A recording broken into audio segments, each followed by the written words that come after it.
everyone, coming up here on the Pro Wrestling Show, and I want to mean the Pro Wrestling Show for AEW's Ring Report. Man, what a phenomenal AEW Dynamite it was, where we saw a lot of action as we saw Jon Moxley defend his New Japan United States Championship. Yes, Jon Moxley was in action. He defended the New Japan title against a Japanese legend, as well as Cody Rhodes. Announced that he wants to talk about politics, race relations, and the American dream, as you know what I mean. And the inner circle has unfinished business with the Pinnacle after that tremendous match of blood and guts from last week. The Pinnacle emerged victorious when MJF threatened to throw Jericho off of the cage. We'll get to that and much more. There's a lot going on. All this and more when the Pro Wrestling Show starts right after this.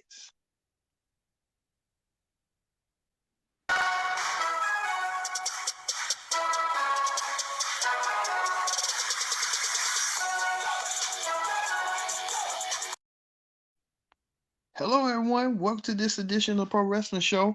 I'm your host, as always, Kenny Diggs here, giving you the Ring Report for the AEW Ring Report, the AEW Dynamite Ring Report. But first thing first, join in the conversation using the hashtag Pro Wrestling here on Connect. And do not forget to subscribe. Subscribing is caring. Tell a friend, call a friend, hit that subscribe button so you won't miss a thing here on the AEW Ring Report for Dynamite tonight. Well, Dynamite it was. It kicked off with Wild Thing. Yes, Jon Moxley came out with some new theme music, Wild Thing. I know they played that song for so many times. Now, AEW Tony Khan having that big fat checkbook and just writing the rights for it and say, hey, we want to own Wild Thing. It's been in the public domain for so long, but hey, Jon Moxley defending his New Japan Championship, his New Japan US title against a Japanese legend. I don't want to butcher his name, but it was a good, intense matchup. We thought that Jon Moxley was going to lose the belt, but he did. He kept his championship over that Japanese legend and showed respect. You know, that's what it is. Respect given, respect earned. So, hey, Jon Moxley showing the whole world that he is a true class act in wrestling. So, hey. Also, Cody Rhodes came out there with an impassioned speech. He talked about race relations. He talked about segregation. He talked about Anthony OGOGO and how he wants to meet Anthony OGOGO one-on-one at Double or Nothing. And it's official. It will happen at Double or Nothing. Cody Rhodes will take on Anthony OGOGO, UK's Anthony OGOGO of the Factory, with QT Marshall at his corner, and in Cody's corner will be Arn Anderson. Cody also made an interesting statement that he will not be the American Nightmare that night. He's going to be the American Dream. So you know what that means.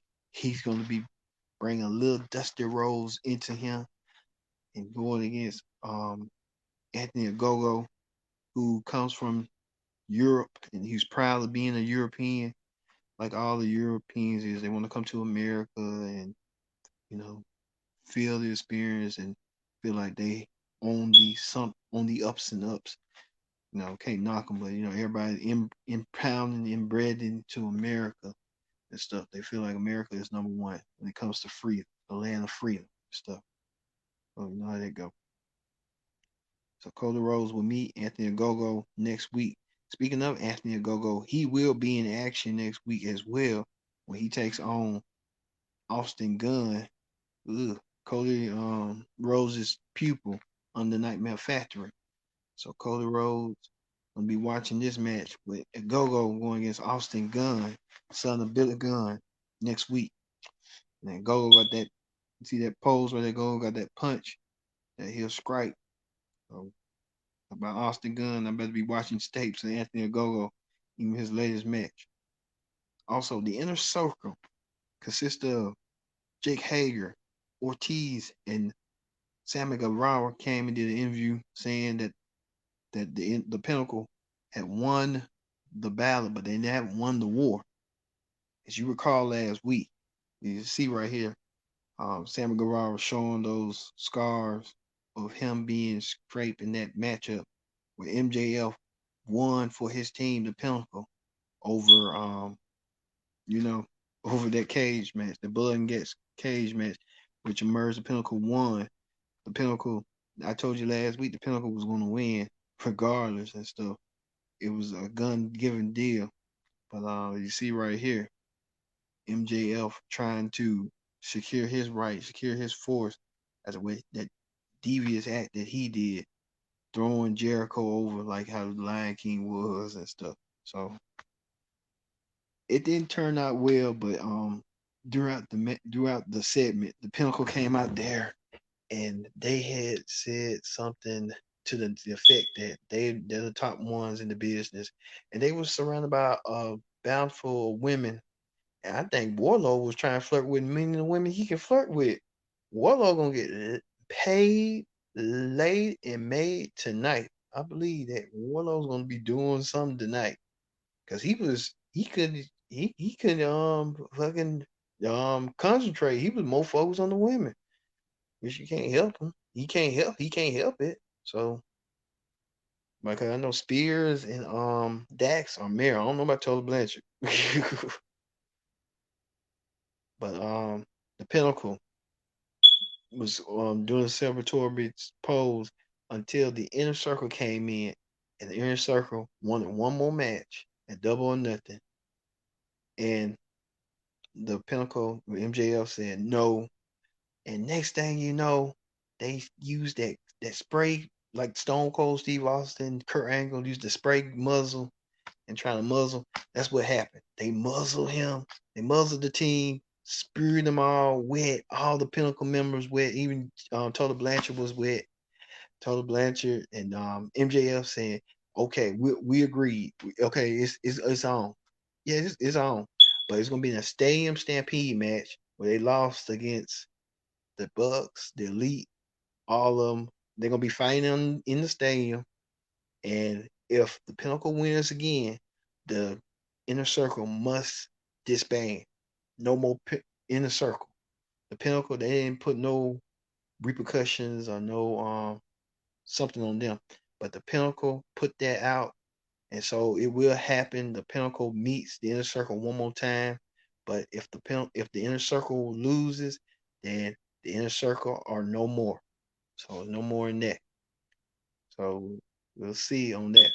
Also, tag team action as the World Tag Team titles was on the line as the Young Bucks defended the tag team gold against SCU. Now, there was another highly contested stipulation match as well. The Young Bucks made the stipulation. They said if they defeat SCU, SCU must break up. Now, it was a good match indeed. You can see Daniels right there on top trying to plead and beg, and they kicked the Young Bucks kicked Daniels' head off, and Daniels didn't have no choice. They lost the match and had bloody shoes. Daniels all blooded, so no more SCU.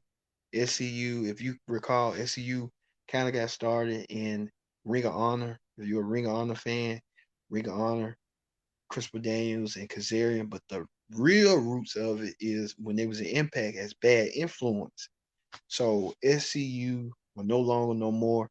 I think Christopher Daniels want to focus on being head of talent relations because that is a thankless job, being the head of talent relations, because you got to keep the company happy, and then you got to keep the boys, the wrestlers happy, because you kind of in a difficult position because you got the total company line, and then you got to make sure everyone is happy and at peace. And if there's an issue, they come to you trying to resolve it and trying to fix the problem. So it's a whole lot. So maybe Daniels want to focus on that, and maybe want to do dabbling in and out with wrestling. But I think Kaz will probably come out this better and better, more innovative than never before, more rejuvenated. So I look for SCU maybe broken up because what's his name? Scorpio Sky got other things. He in the own group right now. So you see right the Young Bucks with due to sneakers being under the influence of Don Callis, which Don Callis is a snake itself. I'm telling you. Speaking of Don Callis, it was a #1 contenders match for Kenny Omega's World Championship. Pat the Bastard Pat went against Orange Cassidy. Orange Cassidy been a popular favorite of lately. Pac as well, but Orange Cassidy has been more a favorite. As you saw that encounter last week where Omega had dressed down Pat. Not him Pat, but Orange Cassidy. He dressed down Orange Cassidy saying, "You ain't nothing but a cosplay character." Well, this cosplay character, he's a serious wrestler. He don't let the pants and stuff fool you and stuff. Him being laid back and stuff fool you. Orange Cassidy can go. We saw that with Chris Jericho. He had late last year around this time. Well, it ended in a DQ, but Kenny Omega, how stupid the champion, the world champion is, trying to think he didn't have to wrestle no opponent at the event. Well, he made it even more worse because I kind of figured that he was going to do something stupid like that and end up being stupid. Listen to Callis trying to take out both men. Well, Ken Omega, no look no further because he's going to defend his world championship in a triple threat match for the AEW title. So both Pac and Orange Cassidy will get a shot at Kenny Omega's world title. And Kenny Omega does not have to be pinned to lose his title. Either Pac or Orange Cassidy could walk out double or nothing as the new AEW World Champion. So Ken Omega got to think a little bit through and like, come on, man, let's see how you come out this next week.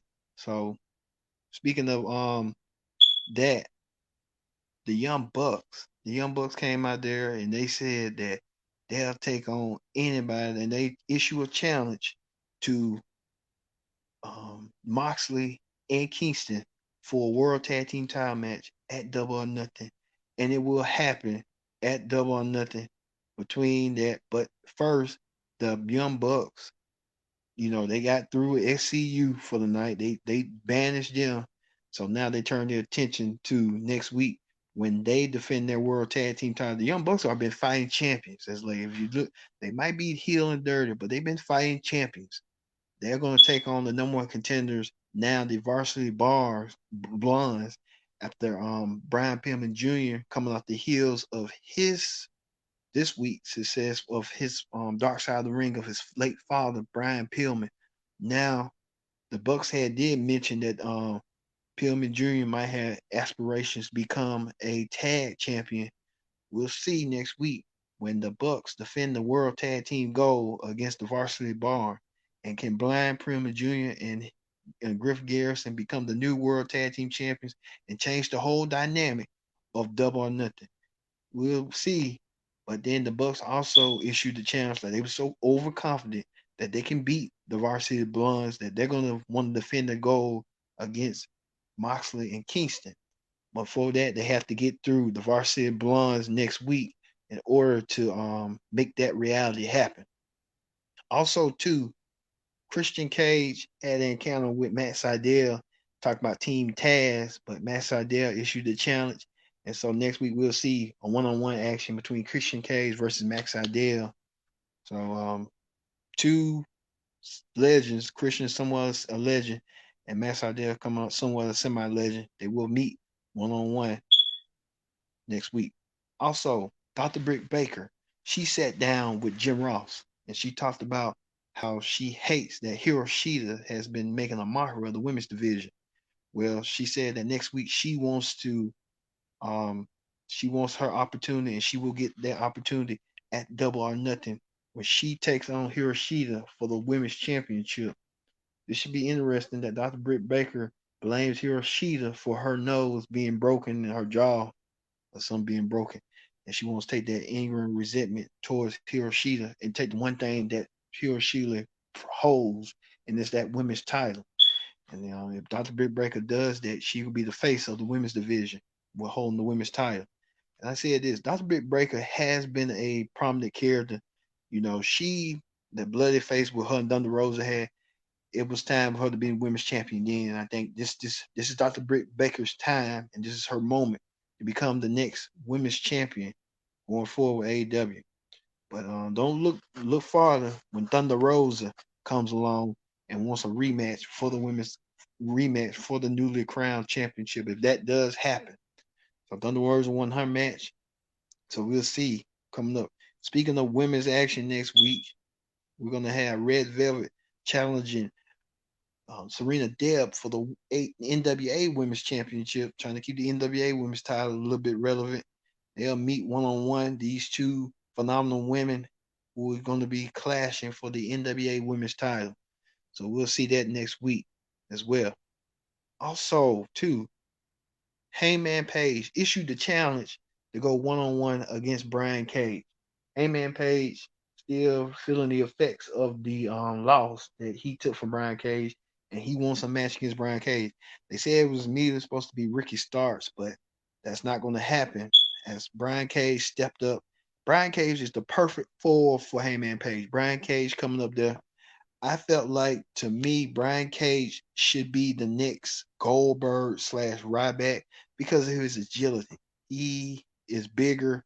He has the agility to go. He moves like a cruiserweight, but he's more like a heavyweight. But that's what I see right there. Brian Cage versus Adam Page one on one. And Page said if Cage defeat him once again, then he will be truly the number one contender for the AEW title. So whoever wins this match will go probably meet the champion all out one on one. And I think it's gonna be Hangman Page versus Ken Omega. So look for that. And probably who never knows? You never know. You never know. It could be anybody at this point. They got a lot of big men that move quick and move fast and stuff. And speaking of big men that move quick and fast, Miro right here, who was formerly known as Rusev, wins his first AEW title. He wins the TNT title after defeating Darby Allin. What a hard fought battle for Darby Allin. Miro put the challenge out last week that he wants to be a champion, and Miro did so and collected on that offer. Miro said that anybody who has a title he wants to get, and he targeted Darby Allin. He want the contract. Miro went and brought some special tights for the TNT title, remnants of the TNT championship belt with the side plate. Miro now the new face of TNT, becoming the TNT champion over Darby Allin. Darby Allin pulled off his all, but it wasn't enough for the odds as Darby Allin lost to Miro. Now Miro holds the gold, holds the scrap of the TNT title going forward. So, like I said, that is your AEW Ring Report. You see right here the thumbnail for the AEW Ring Report. What an AEW it was. So next week we get UK and the factory's own Anthony OGOGO in action. He goes against the Nightmare Factory's Austin Gunn, the son of Billy Gunn. Anthony OGOGO, they're pushing him to go against Cody. He'll meet one on one at Double or Nothing. So Anthony OGOGO prepping himself for Cody. And Cody said he's not going to be the American Nightmare. He's going to be the American Dream. So we'll see on that. Also, too, next week Christian Cage goes one on one against Matt Sydal. What an interesting match this is going to be between Christian, a legend, and Matt Sydal. Also, World Tag Team titles are on the line as the Young Bucks versus the Varsity Blondes, one on one in tag team action for the World Tag Team title. The Bucks said that Brian Pillman Jr. wants tag team gold, and Brian Pillman Jr. this is his chance, this is his opportunity of getting a shot at tag team gold along with Griff Garrison. Okay, Brian Pillman Jr. do like his dad, Brian Pillman Sr. almost 30 years ago, win tag team gold. We'll find out. And the NWA Women's title online as Red Velvet challenges Serena Deeb for the title. So it's going to be an interesting matchup. So a whole lot more. So, and then what is next for the Pinnacle after being drenched in the bubbly? We have to wait and see after they won their big match at Blood and Guts. All right. Thank you all for watching this edition of the Pro Wrestling Show. We'll see you this weekend for no SmackDown Ring Report. We're gonna have predict the outcome for WWE WrestleMania Backlash, all the matches. So we'll probably get a fuel card heading into WrestleMania Backlash on SmackDown. Hopefully, we know about the card, but we want to make sure we have enough more on the card. So we'll see on that. So that does it for the Pro Wrestling Show for this week. I've been your host, Kendrick Dick, saying so long, and we'll see you next time. We'll see you this weekend for WrestleMania Backlash. Predict the outcome. See you later.